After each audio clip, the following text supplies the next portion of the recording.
What's going on here?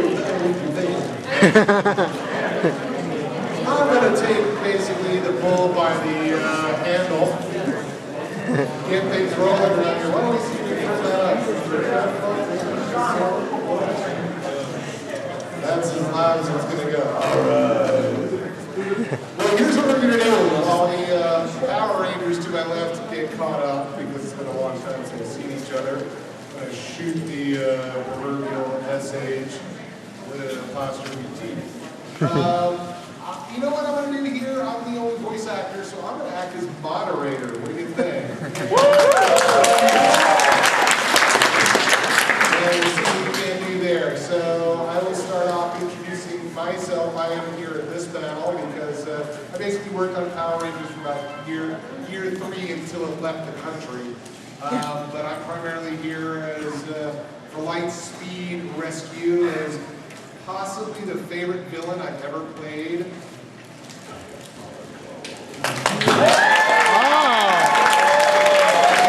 still have it in the box. Yeah. But there was a lot of stuff going on with that character. We'll deal with that later. But I want these 3 folks to introduce themselves because I guess you're here to hear me, but you're really here to see them. So let me pass the mic over. Oh, shut up. Hello, everybody. I'm so happy that everybody could take the time today and be a part of this, and I feel really honored to be a part of this too. So thank you for having me today. Who are you? And I am Valerie Vernon, and I was the Pink Power Ranger on Power Rangers Lost Galaxy.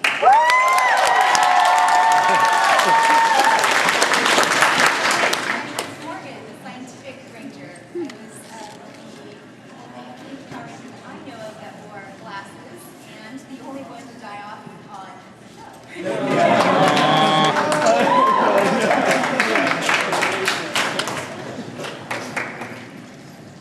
What's up, everybody? How you doing? Okay, I'm Reggie Rolle. I played Damon Henderson on Power Rangers Lost Galaxy. I was the Green Ranger. I was the mechanic on the ship. I think I was the only Power Ranger who every episode had oil and grease and dirt. But like Valerie, it is an honor to be a part of Power Rangers and to be here with all of you guys today. It was really fun, and it was just a really cool experience to be a part of such a huge phenomenon. And it's good to see all of you guys here today.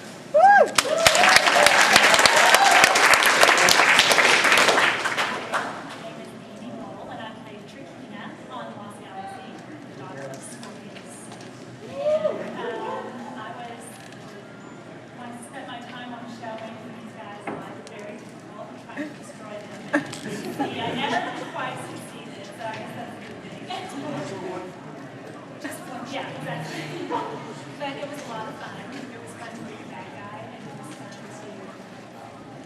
work with bad guys and to work with the So it was fun to be a part of something that is still so loved and popular today. So thanks for having us and coming out and support.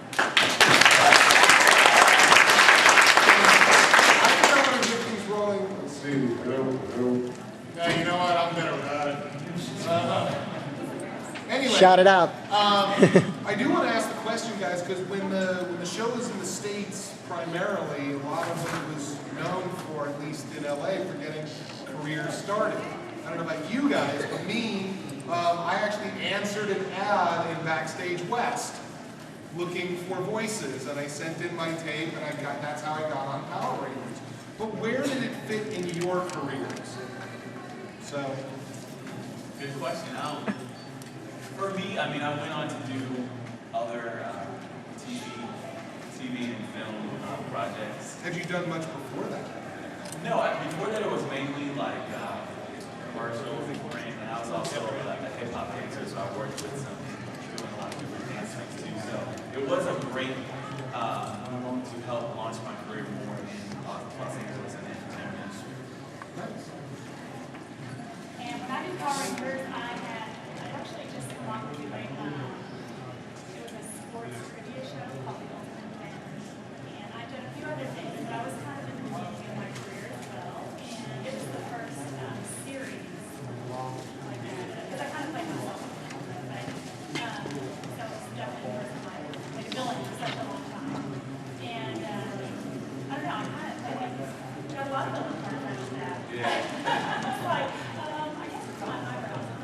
It goes well with the middle parts. But anyway, it was the beginning. Sort of the beginning. Yeah.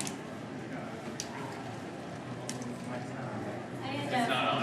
It's not on? Hashtag, This one's even worse. Just get right up on top of it. I had done a lot of theatrical work before I did Power Rangers, and Power Rangers was actually my first TV role. In the audition, I was in there with Reggie, and I was so nervous about it that I was stumbling when they even said, "What is your name?" And I forgot all my lines. I had to start over. I mean, that's just like, you know, I thought I was done. I called my best friend that night and said, I'm never going to be an actress. This is terrible. And I kind of tackled Reggie, our first audition, and they were telling me, don't hurt him, don't hurt him. And I was trying to show that I could do karate. And I'm sure that Reggie probably thought, yeah, that's going to be her last callback. And so I was so thrilled to actually get another callback, and I had 6 callbacks to be a part of the show, and I found out that there were actually 2,000 girls that had auditioned to be Kendrick's Power Rangers, so I felt like I won the lottery. And I learned a lot being on the show, and you know, it was a good place for me to learn, and it felt like we were all family. I really was happy being on that show. See, now I had an experience a little bit like that because it was so early on in my career. I learned a lot doing ADR on the show because there wasn't a lot of time to rehearse or see stuff ahead of time. So we get 4 people in a room, we'd see the scene of the big fight and basically go clockwise. So that was one of the things that I learned early on in my career by doing Power Rangers. Along the same lines, was there anything that really kind of helped you, like a lot of soap actors talk about because of being under the gun, they really learn how to be professional, but was there any one thing that you got in your career from your experience doing Power Rangers? Well, I wouldn't say there's a lot of things that being a part of this show we learned. We learned a lot about stunts and stunt fighting. It's a lot like dancing. It's like choreography. We spend a lot of time together training with Alpha Stunts and stunt team, but when they put together these fight scenes, it really is like a dance. And if you don't do things correctly, I was one of the taller rangers, and then I remember we were practicing and rehearsing for a scene, and I was holding up under this guy, and I didn't duck low enough. And I thought my nose was shattered. It was just like water and just, because I mean, I got tagged. I mean, but I learned a lot about stunt fighting, and we worked with pyro a lot.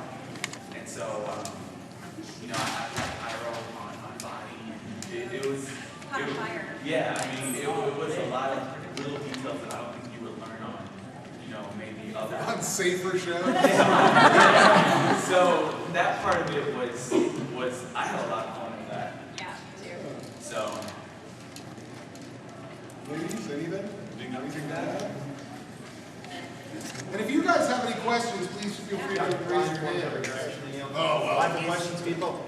You know, I was going to ask you a question. I probably would like to address, you did the voice of like, kind of playing, you did the voice of like a villain, a diabolical, Right. like very evil, very sinister. Yeah. Kind of like when you came to time for us and done Bluto. I was getting damn mixed up. Bluto, and then like you became a villain who was kind of like a nut or kind of like an idiot. Kind of like, was there like a difference between doing a villain like a sinister, evil villain, and then coming to time for us and doing the villain that was like kind of like a nut or kind of like an idiot? Was there a difference? Just asking. Okay.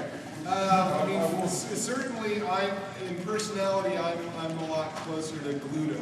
I don't think it's bad. I don't take it as bad. Don't worry about it. One of the things between you and me that I didn't like about Gluto was I thought I did a pretty good job voicing it, and then they pitched him down. So it's one of those things that it's like, well, you want to pitch down? Let me try to pitch it down. Let me try it. I don't need no machine helping me out. So that was kind of a bummer.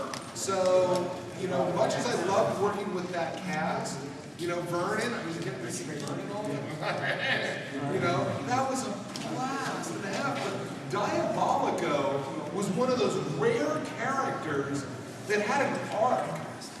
And it's like, you know, I've been working on Power Rangers for years where I come in and like basically laugh and throw things around and splatter and do noises.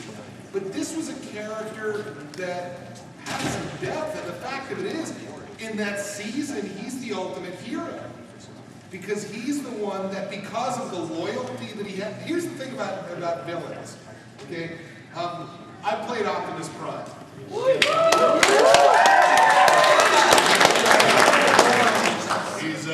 He was an okay character to play.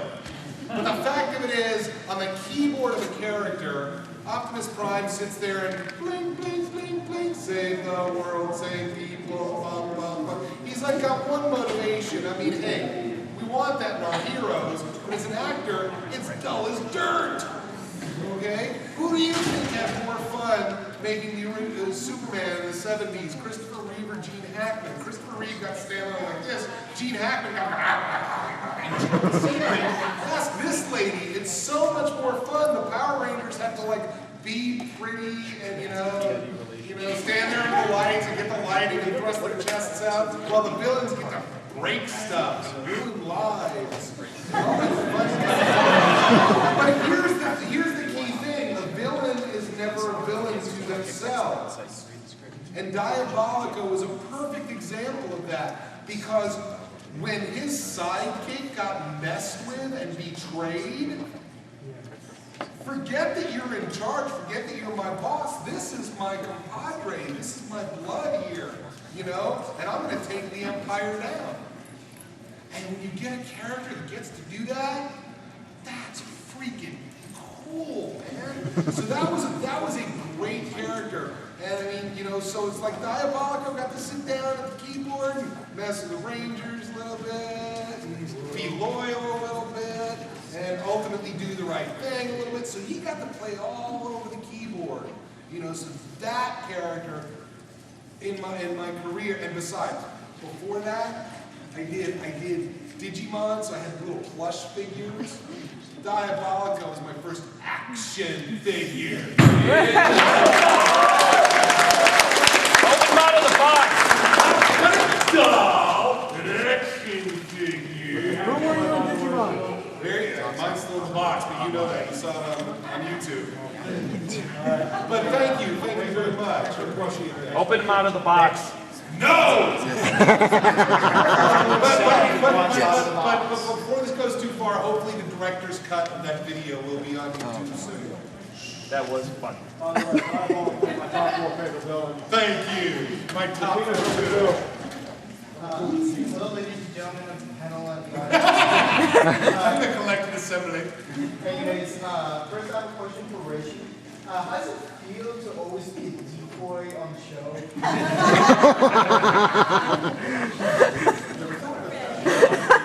You gotta take one for the team. Our responsibility was to protect the universe. So whatever I had to do to make that happen. No, but you guys could do about that. Did you get to live in another episode? Yeah, and I did get to live to do it, and I did not get destroyed. But yeah, it was fun. It's not like it was Star Trek and you got the red shirt. And for my second question, this is for the whole panel. How does it feel like to be in a Power Rangers archetype of Star Trek? I'm sorry, I think I need to